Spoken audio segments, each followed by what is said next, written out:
पाकिस्तान की कंगाली का असर अब वाघा बॉर्डर पर भी दिखने लगा है। वाघा अटारी बॉर्डर पर भारत के बीएसएफ की देखा देखी पाकिस्तानी रेंजर्स ने भी परेड की शुरुआत की थी, लेकिन अब पाकिस्तानी अवाम की कम मौजूदगी से उसके रेंजर्स के हौसले टूटने लगे हैं। पाकिस्तानी नागरिक देश में बढ़ती महंगाई और सुरक्षा चिंताओं से डरे हुए हैं। ऐसे में उनकी रुचि पाकिस्तानी सेना के शौर्य प्रदर्शन में कम और पैसे कमाने में ज्यादा है। कोरोना वायरस महामारी के कारण पूरी दुनिया में ठहराव देखा गया, लेकिन जब दुनिया सामान्य स्थिति में लौट आई तब भी वाघा बॉर्डर पर वो उत्साह नहीं दिखी।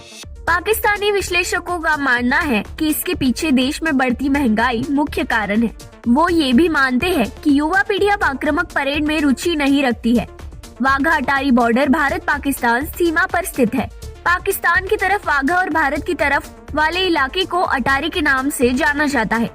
ये बॉर्डर भारत और पाकिस्तान के दो प्रमुख शहरों को भी जोड़ता है। इस सीमा पर रोजाना फ्लैग होस्टिंग सेरेमनी का आयोजन किया जाता है।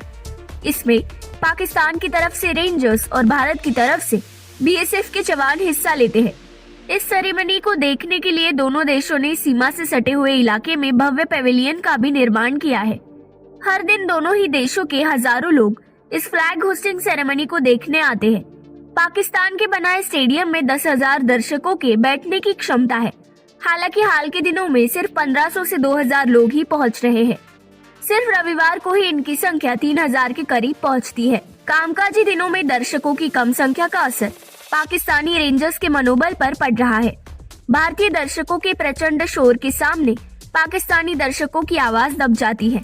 भारत की तरफ बने स्टेडियम में 25,000 दर्शकों के बैठने की क्षमता है। भारत की तरफ अटारी में हर दिन हजारों की संख्या में लोग पहुंचते हैं और बीएसएफ का हौसला बढ़ाते हैं।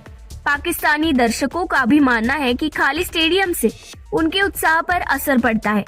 आसपास मौजूद दुकानदारों ने भी पाकिस्तानी अवाम की कम होती संख्या पर दुख जताया। उन्होंने बताया कि लोगों के कम आने से उनकी बिक्री आधी हो गई है और कमाई कम हो रही है। अब आइए बताते हैं कि कुछ दिन पहले वाघा बॉर्डर पर पाकिस्तान ने हिंदुओं के साथ क्या किया था। पाकिस्तान की अथॉरिटीज ने वाघा बॉर्डर पर 190 हिंदुओं को रोक दिया था। ये सभी हिंदू भारत आना चाहते थे, जिसमें बच्चे और महिलाएं भी शामिल थे। ये सभी सिंध प्रांत से भारत आ रहे थे। जब ये सभी लोग वाघा बॉर्डर पर पहुंचे तो इन्हें रोक लिया गया। पाकिस्तान में हिंदू समुदाय एक अल्पसंख्यक समुदाय है और अक्सर उस पर कई तरह के अत्याचारों की खबरें आती रहती है। पाकिस्तान के अखबार एक्सप्रेस ट्रिब्यून के मुताबिक इन सभी के पास धार्मिक यात्रा की वीजा था। इसके बाद भी इमिग्रेशन अथॉरिटीज की तरफ से इन्हें भारत नहीं जाने दिया गया। अथॉरिटीज से जुड़े सूत्रों की माने तो इनकी तरफ से जो जवाब दिया गया वो काफी असंतोषजनक था। ऐसे में उन्हें रोक दिया। सूत्रों ने कहा कि भारत जाकर ये सभी परिवार झोपड़ी में रहते हैं। उन्होंने बताया कि ऐसे परिवार धार्मिक यात्राओं के लिए वीजा लेकर भारत जाते हैं, लेकिन काफी लंबे समय तक वही रुक जाते हैं। पाकिस्तानी सूत्रों की तरफ से कहा गया, भारत जाने के बाद ये लोग झोपड़ी में रहते हैं, कड़ी मेहनत करते हैं और फिर पाकिस्तान का नाम बदनाम करते हैं। ये लोग वहां जाकर कहते हैं कि वो पाकिस्तान में सुरक्षित नहीं है। पाकिस्तान की मीडिया के मुताबिक भारत के राज्य जैसे राजस्थान और दिल्ली में बड़ी तादाद पाकिस्तान से जाकर हिंदू बसते हैं। पाकिस्तानी मीडिया की माने तो यहाँ से भारत जाने वाले हिंदू वहाँ खाना बदोश की तरह रहते हैं। हालांकि सच्चाई कुछ और है। सभी रिपोर्ट ये बताती है कि पाकिस्तान के मुकाबले भारत का हर एक नागरिक बेहद सुख चैन से जीता है। यहाँ तक कि भारत के मुस्लिम लोग भी पाकिस्तान के मुसलमानों से काफी समृद्ध है।